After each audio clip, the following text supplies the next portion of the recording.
I'm a 28-year-old guy, and Sarah, my fiancée, and I have been engaged for almost 18 months.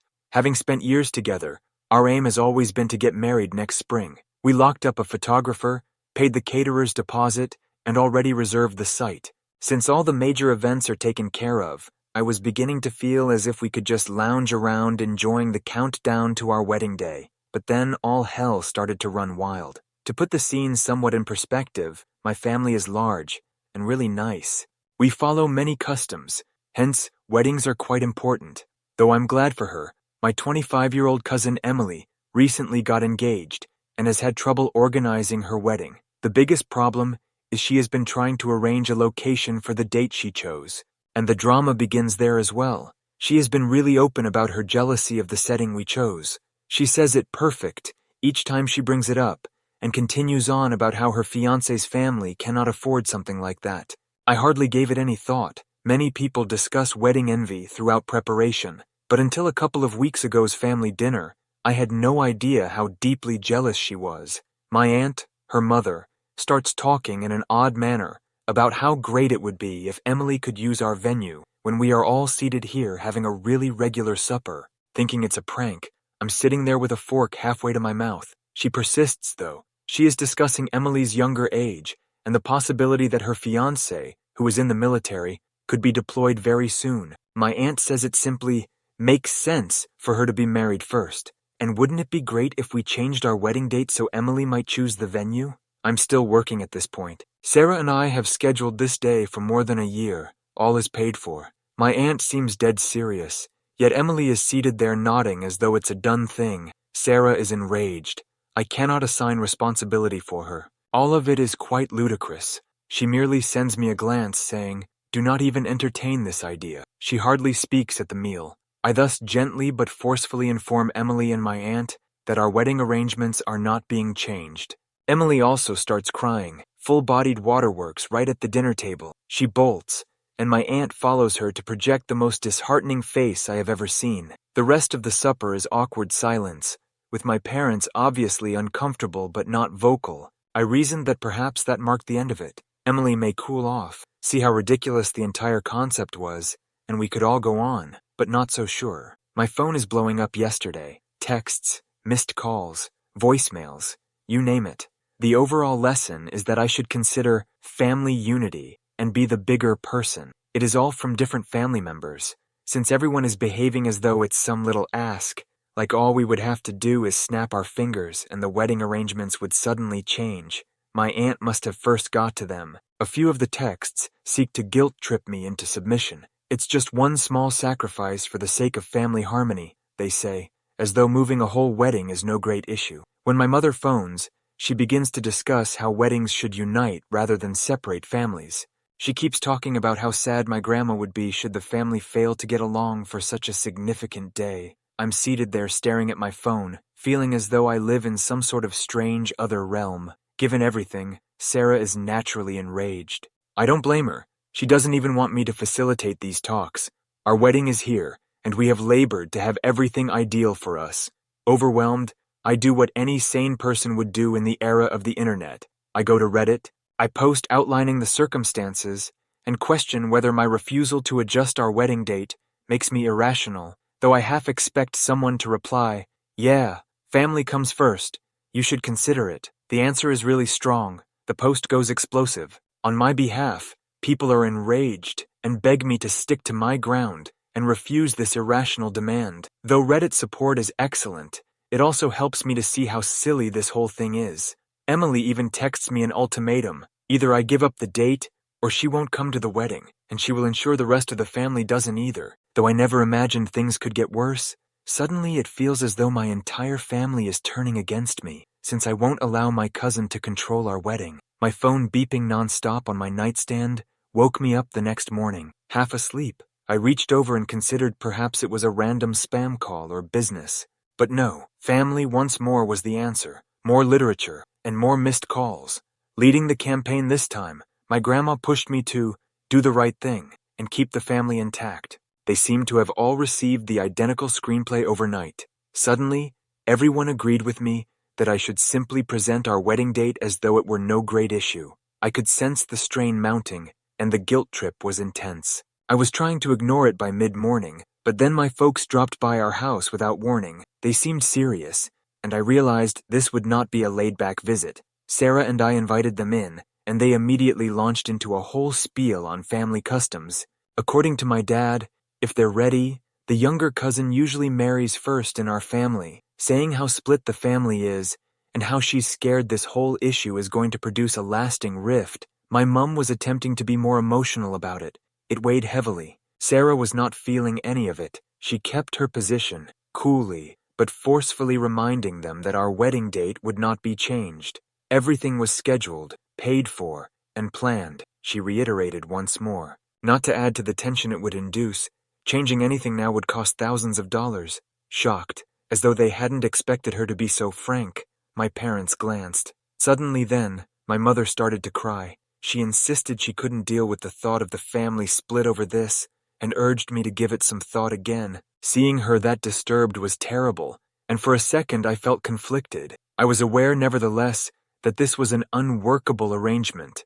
It seemed unfair to Sarah, or to me, to change our wedding plans only to satisfy everyone. My younger brother Chris spoke before I could say anything. Usually he is quiet about family issues, but this time he supported me. He advised my parents they were acting illogically, and that I should simply follow my happiness. Should family affairs spiral out of control, he even volunteered to be my security at the wedding. My parents left still unhappy, but perhaps understanding they wouldn't be able to change my opinion. They didn't really know how to react to that. Things were very messy later that day. Emily had gone on Facebook and posted one of those extremely passive-aggressive statuses, something about how some people can be so selfish, and how she was disappointed in the people who were supposed to be there for her during this stressful time. I knew it was aimed at me, but the worst was how many family members were liking and leaving comments on it.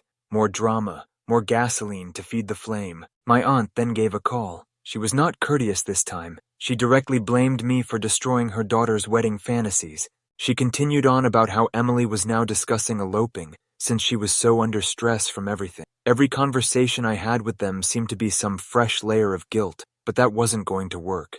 We weren't changing anything. Sarah and I had already decided. Still raging, my aunt hung up on me. By then, Sarah advised us to spend some time in low contact with the family. She knew exactly what I needed. Both of us were suffering from the continual calls, messages, and Facebook drama. We so devised a strategy whereby we would distance ourselves from the family until the wedding was over and concentrate on ourselves instead. To try to cool things down, I contacted our wedding planner to find out whether Emily might perhaps share the venue on another weekend, but not luck. The planner informed us that for months, the place was reserved absolutely. It hardly even presented a choice. Feeling exhausted, Sarah and I made the decision to pause all around and schedule a weekend trip, just the two of us. Not drama, not family, not a wedding speech. It was what we needed to start again and straighten our heads. Emily's fiancé texted me in the meantime, sorry for all the trouble. He stated he tried to talk to her but appeared really ashamed. Nothing was working. Although I valued the gesture, it had little effect on Emily's or my aunt's continued full meltdown state. The family group chat exploded as though things couldn't be worse. Relatives were lining up on the sides. It was a full-fledged family conflict, with individuals I hadn't heard from in months suddenly weighing in on the subject. Some were supporting my backup, saying this whole thing was silly, while others were calling me selfish for not conforming to family tradition. It was too much. To assist with sorting all the guilt and pressure, I finally reserved a session with my therapist.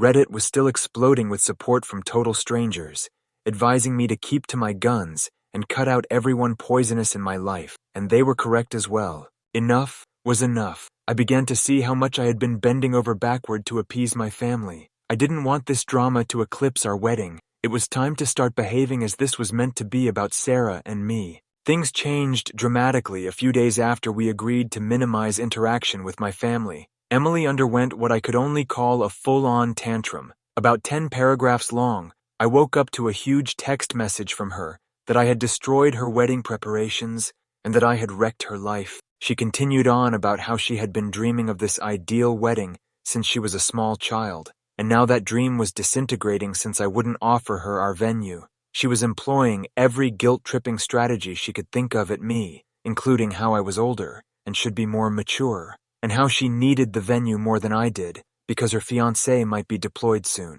Reading it was honestly really taxing and totally overdone, but I answered nothing. Engaging her would only help to make things worse.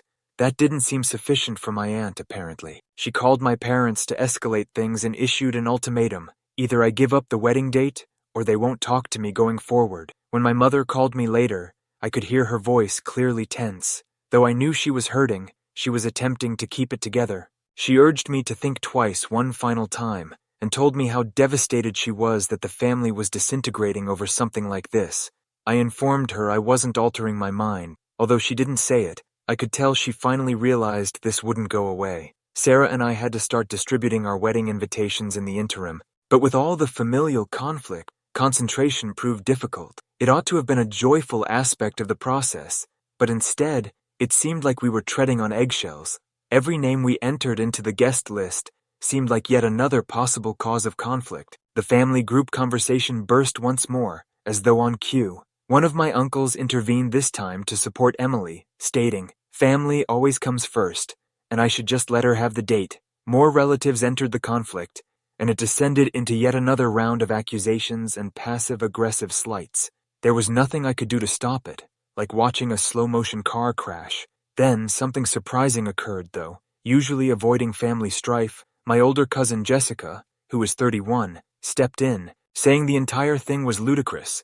She messaged the group chat and said Emily had a lengthy history of attention-seeking behavior. She essentially called out the entire family for allowing it, which, quite honestly, felt like a breath of fresh air. At last, someone else was seeing this for what it truly was. After that, the group chat quieted down, and I was covertly hoping that would be the last one. Naturally, it wasn't. A few days later, I learned Emily had tried to reserve the same location for the weekend before our wedding. She actually sought to guarantee the venue by going behind our backs. Her idea failed since, fortunately, it was already booked for another function. The venue crew phoned me to inform me what had transpired. Hence, they must have noticed this approaching. Though I was annoyed, I was not shocked. To exacerbate things, her fiancé contacted me once more and professedly apologized. She would not drop it. He told me he had tried everything to persuade her to let it go. He was obviously ashamed, and I felt awful for the man. Too seemed like he was caught in the center of this whole drama. And then, in an unexpected turn of events, my parents at last arrived. They assured me I was acting morally by following my plans after learning of the most recent trick Emily performed with the venue. Having their backing was a comfort, but they nevertheless advised me, easier said than done, to keep the peace with the rest of the family. By now, Sarah and I had had enough. We decided to keep total no contact with Emily and her close family until after the wedding. Though it wasn't an easy decision, it seemed right. There was simply too much drama and tension. We had to concentrate on ensuring our wedding day turned out as we had hoped. Though they were worried that the drama may eclipse our wedding, Sarah's parents, who had been observing everything from the sidelines, fully supported us in severing ties.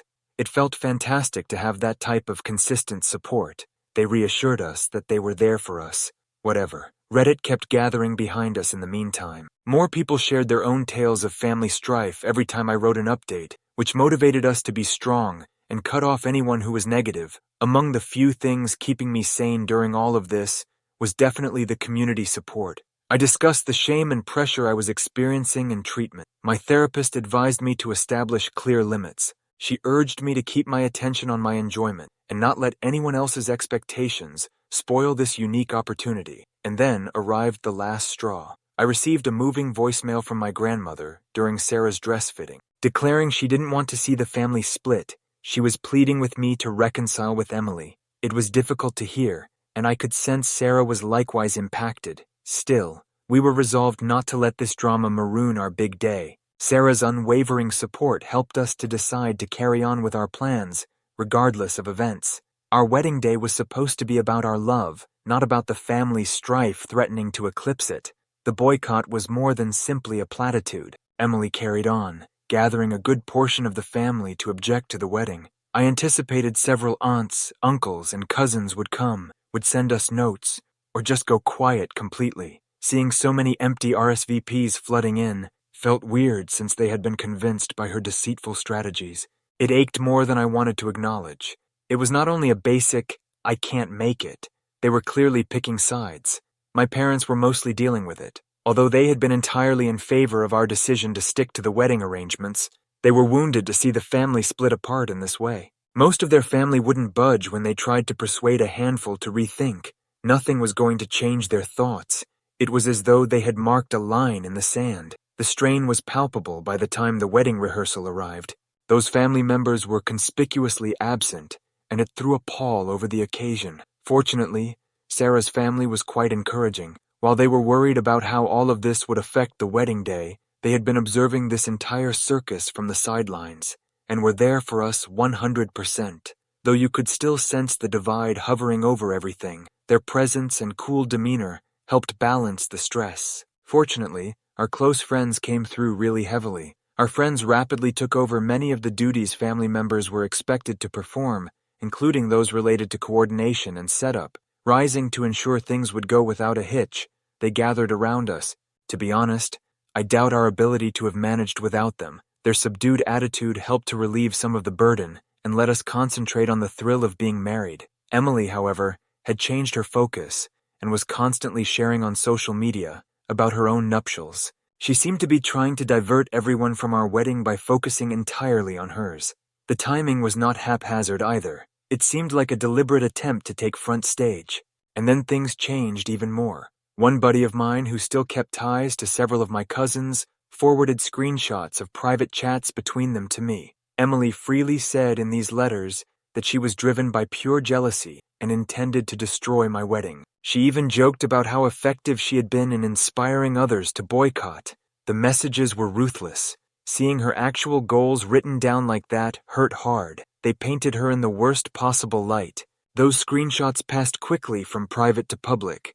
They began to circle our house, and soon enough, a social media fight developed. Saying she was young and emotional and had behaved out of stress, other family hurried to defend her. Fortunately, others were appalled as well. Though it was too little, too late. A handful who had first sided with her even sought out to apologize and offer to attend the wedding. Including the hacked texts, I revised my Reddit post and got an expected strong reaction. Reddit burst in indignation. Her actions appalled many, and I received overwhelmingly positive support. Although other users advised avoiding any contact with anyone who defended her, I knew I had to concentrate on the wedding and found it to be quite attractive. I wasn't going to let this crap drain any more of my vitality. The advice of my therapist was the same. She urged me not to allow these poisonous family members to rob me of the happiness of the marriage. With every day, the no-contact decision seemed more and more like the wise one. Sarah's family entered even more as we approached the wedding to provide both practical and emotional support. They seamlessly filled up the void left by the boycotting relatives. Having them there was a great comfort since it guaranteed that everything was in order and that we were surrounded with love rather than drama. Considering all the efforts at sabotage, we decided to pay for extra security for the wedding. Though with everything that had transpired, it was better to be safe than regretful. It was not something we ever considered we would need. Emily pulling some last-minute prank to ruin our wedding day was the last thing we wanted. When the wedding day finally came, one was filled with both exhilaration and anxiety. Both of us were a touch on edge, wondering whether Emily or those boycotting relatives might cause problems. But all those concerns melted away as the ceremony got underway. What counted was the folks who really loved us present. There were clearly absent some family members, but strangely, the mood remained unaffected. Rather, we paid close attention to the love and encouragement of the people who showed up.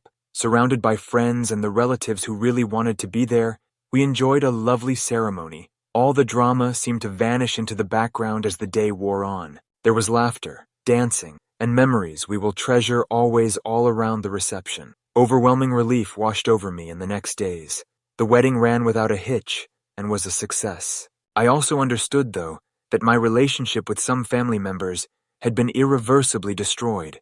I was good with it. There was no turning back from what had transpired. Ultimately, what counted was that the individuals who really cared were right here for us.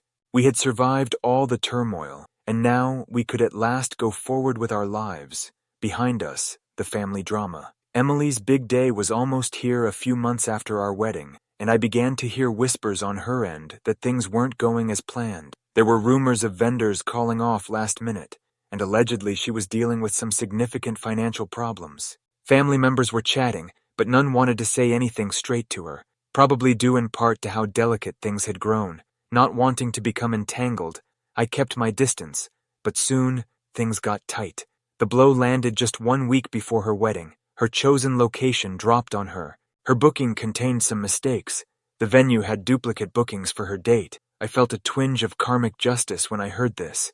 Following all she had tried to pull with our wedding, this felt like the cosmos tasting her own medication. Though I was not celebrating, I cannot say I was surprised. Only toss so much negativity around before it returns to bite you. Of course then, the natural happened. Totally terrified, my aunt reached out. She asked me to assist in saving Emily's wedding. She continued to talk about how I was family, and sure, I could pull some connections to get her another last-minute location. Its pure audacity made me mute. After all the turmoil, the family turned against me, the sabotage efforts, and they expected me to fly in and mend everything? I had none at all. I informed my aunt gently but firmly that I couldn't help.